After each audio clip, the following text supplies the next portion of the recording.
Hey, good morning. Good morning. It's me. I get to preach this morning. How fun is that? Most of you don't know me, but I'm Sarah. I am one of the campus pastors at our Papillion campus.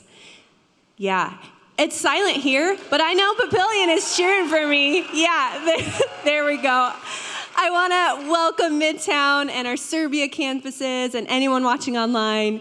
This is going to be a fun day. I'm really excited. I know some of you know me out here. I've seen a few of you. All right. So Pastor Micah set us up so beautifully last week. We're in a series called Living from the Inside Out. And it's all about being spirit-led, not being led by our flesh and our emotions, but being led by our spirit so that we are free to love well. And this week we get to talk about anger. Anger. I actually chose this topic, so I'm really excited. A lot of you don't know this about me also, but I have my master's degree in counseling. So this is near and dear to my heart. I love talking about emotions. I love asking you tough questions. And so you're going to learn a little bit about me by the way that I present this message this morning.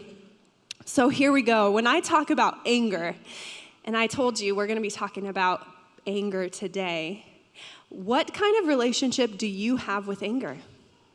What do you think about? Do you think about an experience? Do you think about a person? Do you think about an event? What do you think about when you think about anger? I think there's some of you that would say, yeah, I get angry. I know I do, and it's something I'm working on. I think some of you in this room might be like elbowing the person next to you like, you get angry, you better listen to this. Right? We're all married, right? We're not all married. We all know about marriage and have relationships. And then lastly, I think there's a group of you that would say, anger? I don't get angry. I don't even really identify with that. I'm just going to check out and watch Amazon today. And I would encourage you to say, maybe you're in denial about your anger. Maybe you don't quite understand what anger is. You know, when we think about anger, oftentimes we think about aggression and hostility. And when we say angry, we think like, anger, right? It's like mean and aggressive. But if you pull up that feelings wheel, Pastor Micah talked about it last week, we actually learned that there's a range of emotions that would fit under the anger category of this wheel. So we have hostile and rage and aggression, but we also have feelings like irritation, or being annoyed, being frustrated, right? When I expand anger to include these kinds of feelings, I bet more of you are like, okay, all right, I can identify with that. I can relate with her. I see where she's going. And if you have never felt anger and you don't know what I'm talking about, that makes me angry because I can't be the only one that has gotten angry and gotten frustrated and gotten irritated. Okay, so I really enjoy reading. I like learning, especially with my degree. I've done a lot of research about emotions and feelings. And I read a new research study about anger that I want to share with you because I think it's fascinating. This study found that when people feel anger, there's two conditions. One, it's when someone feels offended or injured. And number two is when there is another person responsible for it. So one, the person has to feel offended or injured in some way, and two, they have to have someone to blame. Sometimes we blame God, right? And we can be angry at God for something that's happened in our life because we're blaming God for something that has happened. But get this, the same circumstances, the same thing could happen, but the way we view it can change the way that we feel. So if you have the same circumstances happen, but you would say that you're responsible for what happened, we wouldn't feel angry, we would feel guilt and shame potentially. Or if the same circumstances happened and you would blame outside circumstances or something out of your control, you might feel sadness instead of anger. Or even if you had the same circumstances happen, but you didn't know the cause, That could create anxiety and fear inside of you instead of anger. A lot of times, anger is a primary emotion, meaning we respond in anger, but really there's other things happening on the inside. And when we're mature enough to know that there's other things going on and maybe another feeling is more appropriate, we're growing in our emotional maturity. I want to give you an example to help explain this study because I think it's very valid. So Daniel, I'm married to Daniel, and we have an 11-month-old baby girl. She turned 11 months today. She's beautiful. She's a miracle. If you haven't heard this story, I would love to tell you another time. But Maisie is an 11-month-old baby, which means that she cries, right? Any parents out here, do you know that babies cry? Have any of you been around a baby ever that has ever cried? Am I talking to the right crowd? Yes, okay, so babies cry, right? And sometimes it can be a little irritating, a little annoying, it can be frustrating. And I have to admit that as a new mom, there have been times when Maisie's crying that I get a little bit annoyed because I don't want her to cry. And she's crying at a time where I don't think it's the right time for her to cry. Maybe it's when she needs to go to bed or something's going on and I just can get irritated and just like, okay, can you stop crying? And so I'm going to take this example of her crying, Maisie, my daughter, crying. And if she's crying and I think it's her fault that she's crying, like she just needs to settle down, that's when I'm going to like, okay, you need to stop. Like that's when I'm going to get angry. I'm going to get frustrated, irritated, annoyed. Okay, say that she was crying, and this has never happened before, ever, but maybe she was crying, and I, like, turned my head, and she fell and hit herself, and then she started crying. And she was crying, the same situation happened, but it was my fault, because I turned my head, and I let her fall. Would I be angry at her, or would instead I feel like, oh no, like, I'm so sorry I let you fall. I'm a bad mom. Like, that's what I would feel, that guilt, not anger, but guilt if I'm really aware of what's going on inside of me. Okay, say she's crying. Same thing is happening. This baby is crying. But she's teething, for example. Right now she has 6 teeth, and like all 4 of the top ones came in at the same time, which was kind of tough. And with teething, there's not much you can do. I mean, you can give her like ice cubes to chew on, or you can give some Tylenol maybe. It's just really hard for her because there's new teeth coming out and it's painful. And she's crying and whiny and fussy, and there's just not much I can do. I'm not blaming her. I'm not blaming myself. But instead, I'm just like sad. Like, there's nothing I can do to help you. We just got to get through this. I'm just sad.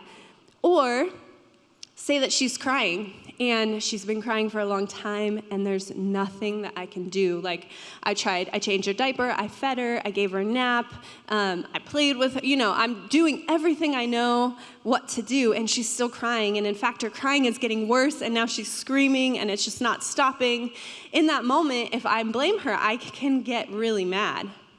Or when she's crying and I don't know what's causing her crying, that can cause me to be very fearful and anxious, because then what goes through my mind is, what's wrong? Do I need to take her to the hospital? Is there something inside of her? Like, is something wrong? Does she have a fever? Like, what is happening? I don't know what to do, and that causes that anxiety and that fear rather than that anger. And I think what happens a lot of times is when we get angry, we react in anger, and we're not really aware of what's going on the inside. We're not aware of who are we blaming for something, and is it something in our control or out of our control? But the way that we look at a situation 100% affects the way that we feel on the inside. It really does. The way that you view something, your perspective, can make you feel angry, make you feel sad, make you feel fearful, make you feel a lot of different things. Okay, so personal story time, because a lot of you don't know me, and I want you to know me better. So I have 2 dogs at home. We have one dog that is part beagle, part We don't know. The mom was a beagle. The dad was a wandering man. He's a rescue dog. We don't know what he is, but he's 65-pound beagle. And he is a great dog. We love him. He's kind, and he just loves people. He's great. And his name is Tank, by the way. And then we have our other dog, who's 25 pounds, and she is a purebred beagle. If you know anything about dogs, I could just say beagle, period, and you would know exactly what I'm talking about. Beagles like to bark. They bark, and they bark, and they bark, and they bark at people walking by. They bark at animals. They bark at sounds. They just bark to bark to bark. And there are times when my dogs bark that drive me crazy. I cannot handle it. And so there's times when I'm talking to my husband, and I'm like, Dan, I cannot. You have to do something about this dog because I can't hear her barking anymore. And you know that feeling I'm talking about when you just get irritated, and there's just you feel it in you. Your heart races. Maybe your face gets red and flush, and you just get mad. And there's times in my house when it's not just my dogs that I get mad at. Sometimes I get mad at Dan. I mean, honestly, turns out he has his own opinions, and he doesn't always think what I think. He doesn't always do what I want him to do, unfortunately, but fortunately. But it gets me mad sometimes, right? Because I'm like, man, why don't you do what I want you to do every time? And it made me really think the times that I get mad, the times that I get irritated and annoyed, are the times when someone is not doing something I want them to do, or something is not happening that I want to happen. It's something I'm trying to control that I can't control. So when you get mad, I want you to ask yourself, what am I trying to control, and who am I blaming for this? Because if you're blaming the wrong person, maybe anger isn't the appropriate emotion. Or if you're trying to control something that is just not in your control and unrealistic that you could control, then maybe anger isn't the appropriate emotion. I want to tell you one more story about anger. Okay, this makes me laugh even thinking about it. So Dan and I were a part of Converge back in the day, and we went on a trip to Skiapalooza, which was a young adults trip. There were 50 of us or something that went to Colorado to go snowboarding over a weekend, and it was so much fun. We loved it. I love snowboarding. I don't ski, but I do snowboard, and it's great. So if you've been to Colorado, you know that there are 30, 40 different trails. There's so many different trails and ways that you can go down. So when you're with a group of people, it's really smart for you to make a plan of where you're gonna rally. Okay, we're all gonna go down and we're gonna gather at this point, we're gonna meet. Because if you don't plan that, it could be hours before you meet the person again, because there's lifts and all sorts of things. So being the very responsible person that I am, I gathered our group and I'm like, okay, we're gonna meet at this spot, have fun, ride the mountains, but everyone take this path and meet here, and then we'll gather, we'll catch up together, and then we'll keep going down the mountain. So we're snowboarding, carving all the way down. I love it. I love snowboarding. And I get there, and I'm like, okay, I got here first. I'm going to hang out and wait for everybody else. And I'm waiting, and I'm waiting, and I'm texting, and I'm waiting, and I'm texting, where are you guys? I'm surely not that far ahead of you. I'm waiting, I'm waiting, I'm waiting, I'm waiting. This is what's going on in the inside of me, and I can feel that anger just up my tank, right? I just feel it. I feel that irritation. What is happening? Where are you guys? I told you which way to go. I said we were going to meet here. What happened? And finally, out from the trees comes Dan and a couple people. And of course, Dan's like, oh, I'm so sorry. We took a wrong turn. And I'm just like, sure you did. Why haven't you been answering my text? And this is what's going on the inside, but I'm like, I'm a good Christian. I don't get mad. I know how to control my anger. So I look at him with the meanest face that I could muster, and I go, I have nothing nice to say to you. And I was like, yes, I controlled my anger. I did a great job. I didn't lose my temper. Okay, but really, I did. Because I didn't deliver that in the nicest way possible. And it makes me think, gosh, guys, I don't think God wants us to be good controllers of our anger. I don't think he wants us to be good managers of our anger and have great management techniques that we know how to use. I think those are very valuable, and I think in the moment when we are feeling anger, those will help us do some damage control. However, I think the goal, and what I'm learning and what I want to challenge you with, the goal is just to be slow to get angry. The goal is not to get angry, not know how to manage your anger, but actually not to get angry and not to get offended and to change who we are on the inside so that we don't have to be good managers of our anger, but we're actually people who are free to love well and to just not get offended and not get angry as much. What do you think about that? And you tell there's a difference, right? There's a difference between managing our anger and just not getting angry and being led by our spirit. So anger is a very, very common emotion. Everybody has it. Everybody in this room has experienced anger. Even little babies. My little baby, Maisie, when she gets mad, she clenches her fists and she's like, oh, and she clenches her teeth. And I'm like, you're not even 1 year old. How do you know this? How do you know how to be angry? But it's just in us. It's part of the human condition. And I want to take you back to the book of Genesis. So we're actually going to go to Genesis chapter 4. And we're going to start there because Cain and Abel, but Cain had anger, and the Lord responded to Cain's anger. And so I want to start there with our message. So in Genesis chapter 4, verse 5, before I start, so Cain and Abel were both giving offerings to the Lord, and the Lord was responding to their offerings. So the Lord was happy with Abel's offering, but in verse 5, here's where the story picks up. It says, but on Cain and his offering, he did not look with favor. The Lord did not look with favor on Cain's offering. So Cain was very angry, and his face was downcast. The Hebrew word for angry right there is to burn, to burn with anger. And I know you know what I'm talking about when we talk about that deep anger. And Cain was so angry that it led him to murder his brother Abel. And I know that most of you have not murdered anyone, but have we done it in our thoughts? Have we hurt somebody that we love out of anger? Have we done it in our actions? And listen, get this. Okay, verse 6. The Lord said to Cain, why are you angry? Why is your face downcast?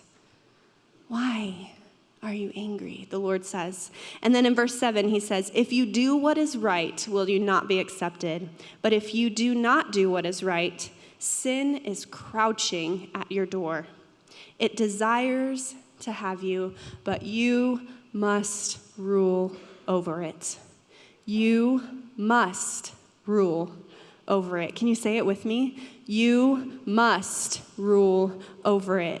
Because sin is crouching at your door. When we get angry, sin is crouching at our door, but we must rule over it. And that's the whole point of this series. It's the whole point is that we would not be led by our flesh and our emotions, but we would be led by the Spirit to love well.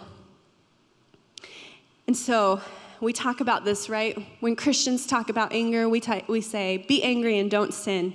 And that is true. And in the book of Ephesians, it says, don't let the passion of your emotions lead you to sin. But don't let anger control you or be fuel for revenge, not even for a day. Ecclesiastes, it says, control your temper, for anger labels you a fool. So many times we talk about it and we stop here and we just say, okay, you can be angry, but you got to control it. You can't sin in your anger. And I would say, yes, that's true, but I want to challenge us one more step today. I don't want to stop here and just talk about our behavior, but I want to talk about what's going on inside of us so that we're actually free from our anger and we're not just learning how to manage it and how to control it. So if we go to the passage, right, back in verse 7, the Lord says you must control it. And there's two things I want you to hear from that. One, that you must control it can also mean you can control it. God wouldn't tell us to do something that we weren't able to do. So we do have the power to control our emotions. And number two, he says, you must rule over it. You. Nobody can rule over your emotions but yourself. Nobody can be responsible for your emotions but yourself. Okay, pro tip here. Can I share a pet peeve? Can I? Would that be okay? Any of you have pet peeves? Yes, okay. I'm sorry. No, I'm not. Actually, you need to hear this if you've done this before. Okay, you are responsible for your emotions. That means I'm responsible for my emotions. That means you cannot apologize for my emotions, which means when you say, I'm sorry you feel that way, I'm sorry that you're angry, I'm sorry that you feel like that, no, you can't do that. You cannot apologize for my feeling. That's my feeling. Thank you. You cannot apologize for the way that I'm feeling. And you can ask my husband, Dan, this has been an argument in our house because I'm like, no, that's my feeling. You cannot apologize for that. You can only apologize for what you did to maybe cause that feeling. But it's true, right? I can't tell you how to feel. If I look at you right now and I say, get angry. Anybody angry? No, right? I can't make you feel anything, which means that you're responsible for your anger. You're responsible for your emotions. You're responsible for your feelings. And you're responsible to work through them. Nobody else can do that for you. And let's think about anger for a second. Anger can be really dangerous. It's dangerous to ourselves, but it's also dangerous to other people. When you get around someone who's angry, what do? Do you kindly and compassionately say, oh, man, something's going on. Can you tell me what's happening? 9 times out of 10, we don't do that. Let's just be real. Most of the time we go, okay. I'm done with this. I don't want to engage with you. I'm going to run and get out of the room and get out of this space because you just need to calm down. Right? If I'm being real, don't we do that? We do, because anger isolates us. Anger pushes people away. There's many people who live in a state of anger because they want to push people away. But that's not the goal in the kingdom, right? That's not who God is calling us to be. We don't want to be people who are pushing other people away. And when I think about this even more, I'm like, man, I don't want to be that person where people have to walk on eggshells around me because they're not sure if I'm going to get angry or what I'm going to do when I get angry. We all know, we all have these people in our life that we're like, oh, don't say that because they're going to get upset. And then we don't know what's going to happen actually, or how they're going to lash out, or what's going to be said. I don't want to be a mom where my daughter is afraid to talk to me because she thinks I'm going to get mad at her. And she doesn't want to have an honest conversation with me. Like, I don't know about you, but that is not who I want to be. I don't want to be a person who gets mad. I want to be a person that is full of the spirit of grace and compassion and kindness so that I don't get angry and I don't have to manage my anger. I'm just cool, calm, and collected, right? Isn't that a cool thing, cool phrase that we want to do? So we run when people get angry. And I know some of you are asking in your head, okay, Sarah, that's great. You're telling us not to get angry. What about righteous anger? Because we can get angry and we can be righteously angry, right? And my answer to you is yes, you can. You can have righteous anger. We know Jesus got angry and he didn't sin, so it does exist. However, can I ask you some questions if you think that you're in a place where you get righteously angry? Because I want to challenge the way that we think about that. Number 1, are you angry about something that happened in the past or something that's happening right now? When we're focused on being angry in the past, we often are dwelling on something that has already happened that we have no control over, we can't change. When we're angry about something happening in the present, it's because it will motivate us to change. It will motivate us to act, to change something that's going on that's not right. There is a lot of power in anger that can cause us to rectify or to bring justice to something that is not just. However, that means we're focused on the present, we're not focused on the past. So if you're angry about something that has happened in the past, I don't think that it's righteous anger. Number 2, are you focused on the offender, the person who did the wrong thing? Or are you focused on the offended, the person that received the wrong treatment? Oftentimes when we're focused on the offender, we want revenge and we're mad at that person. And the Bible would say it's not our job. We got to give the judgment over to the Lord and let the Lord judge people. But when we're angry about what's happening to people, for instance, we're angry that people are being trafficked through our world. We're angry that kids are being abused and mistreated. But it causes us to act in prayer, in finances, in starting ministries. I would say that probably is righteous versus just being mad at the people that are doing it. And we need to release that and let that go to the Lord.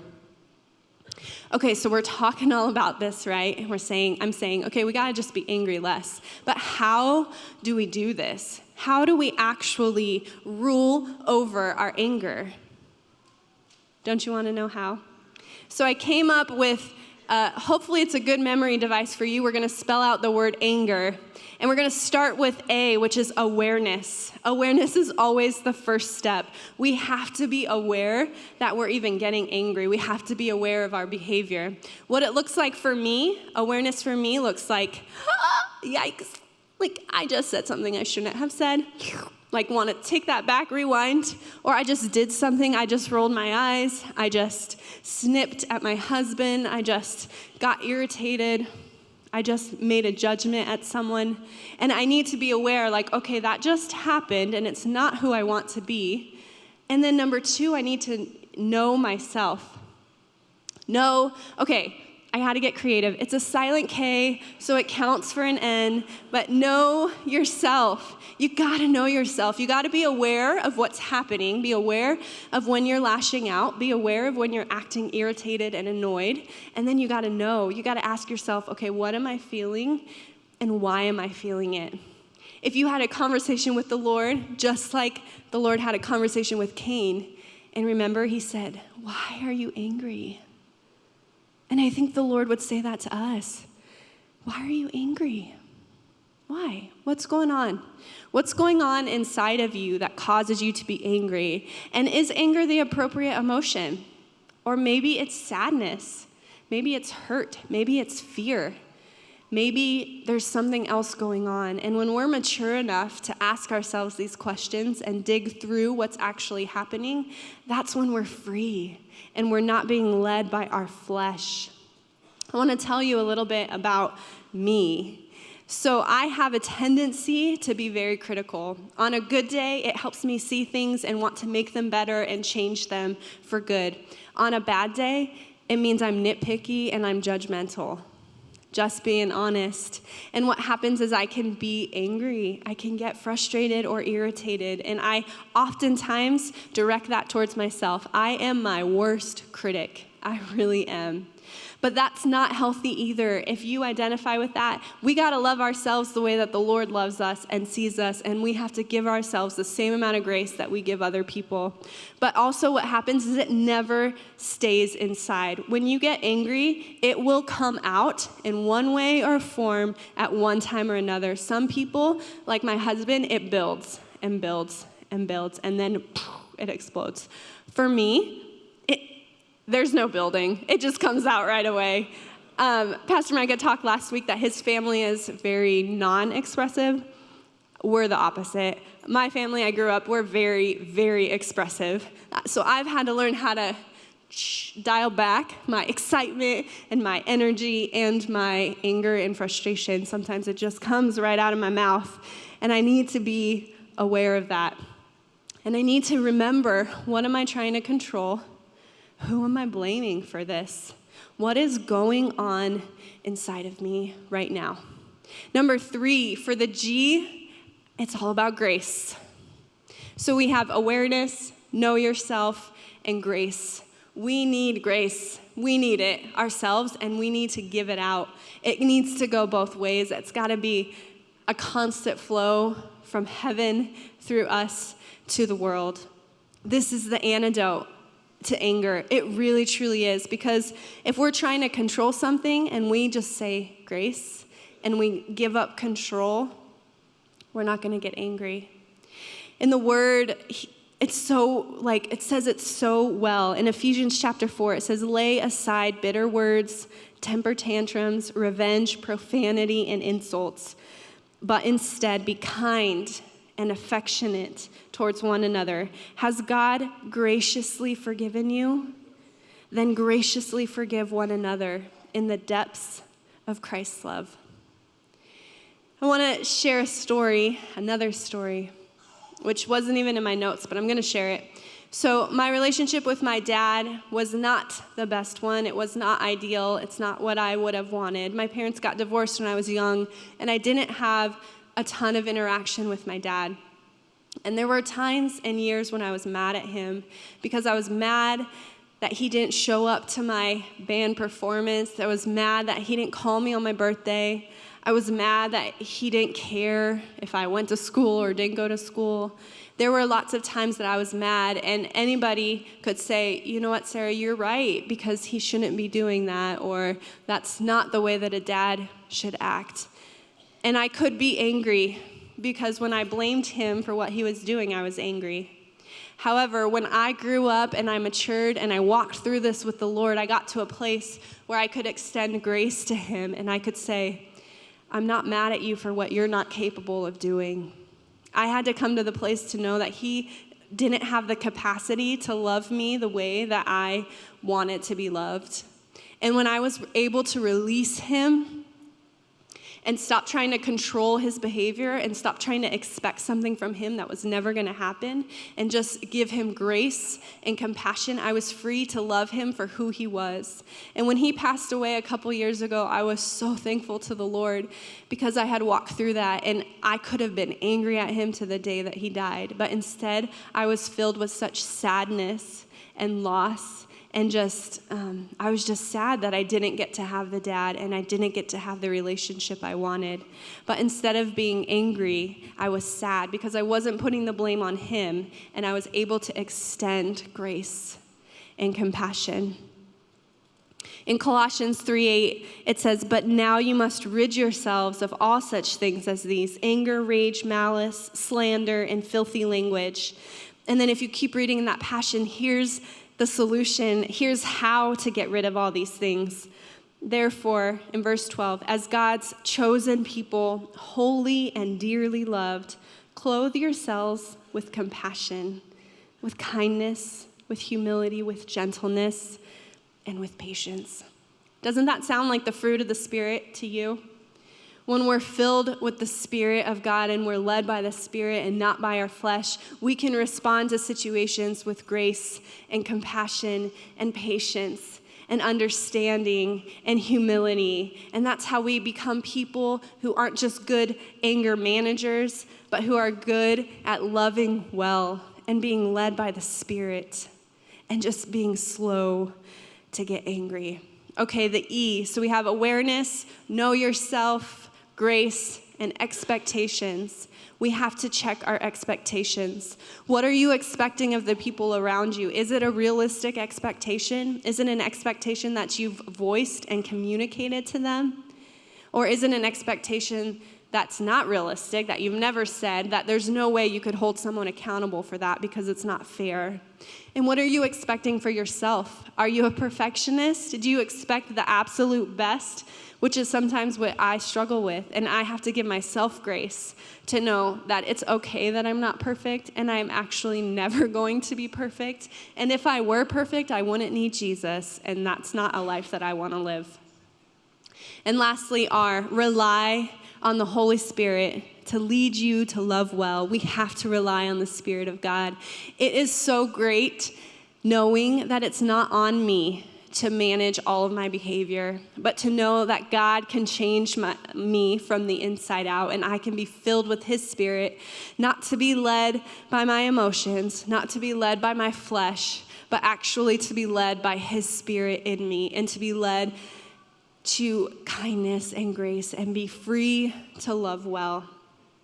I want to share one last thing with you, kind of like my encouragement, which fires me up and gets me so excited. In the book of James, in chapter 1, it says, "My dear brothers and sisters, take note of this. Everyone should be quick to listen, slow to speak, and slow to become angry, because human anger does not produce righteousness that God desires." I bet a lot of you have heard that verse before. Be slow to speak, slow to become angry, quick to listen. But I want to give you some context because James, the person who wrote this, James, the brother of Jesus, wrote this. And he wasn't writing to people who didn't know Jesus. He wasn't writing to people who didn't believe. He was writing to people that were already believers. And what that means is that this isn't a requirement to believe in Jesus, but it's a requirement to mature in Jesus. It's saying, hey, come along this journey. Come become more like Christ. Let us be quick to listen, slow to speak, slow to become angry. Let's not be people who get angry and irritated and annoyed at little things that we just can't control, but instead let's be people who are kind and compassionate and full of grace so that we can love people well and not have people run from us because we're angry and not have people walk on eggshells around us. So I want to do something in this last time, and I feel like the whole part of this is that we need more grace. I need more grace from Jesus in order to do this well. I need more grace for myself and for others. And so I'm actually going to kneel and I'm going to cry out to God and ask for his grace. And if you want to do that with me, I invite you. I invite you in this room at Papillion, at Midtown in Serbia. If you want to get on your knees and say, Lord, I don't want to be an angry person. I don't want to struggle with this. I want your grace to fill me. Then I'm going to invite you to do it with me. If you can't or physical limitations, no problem. I'm just going to do it on my own, or if you want to stand, you can too. But if you identify with this at all, let's do it together. I'm going to give time at Papillion and Midtown. I'm going to give a minute because, guys, we can't do this without God. We really can't, and we need him. We need him. God, pour out your grace on us. God, we need you. God, we can't do this on our own. We can't handle our emotions by ourselves. God, we have no control over what happens to us in our lives and what people do and say to us. But God, we have control over how we respond. And so, Lord, would you fill us with your grace? Would your grace pour out on us like rain this morning? Would we be filled with your Spirit? God, would we be led? Would we be people who love well, not people who are defined by our emotions? And God, I pray for a fresh infilling of grace in all of our people in every campus. God, would we be full of your grace? God, would we know what it means to just forgive people? Would we know what it means just to let people off the hook, not because they deserve it, but because you deserve it, God? We love you, Lord. We need you. In Jesus' name, amen. Thanks for joining us for this message from Lifegate Church. We hope God uses it to help you take the next step in your spiritual journey. You matter to him and to us. So if you have any questions about getting connected at Lifegate or want to give online, please visit our website, discoverlifegate.com.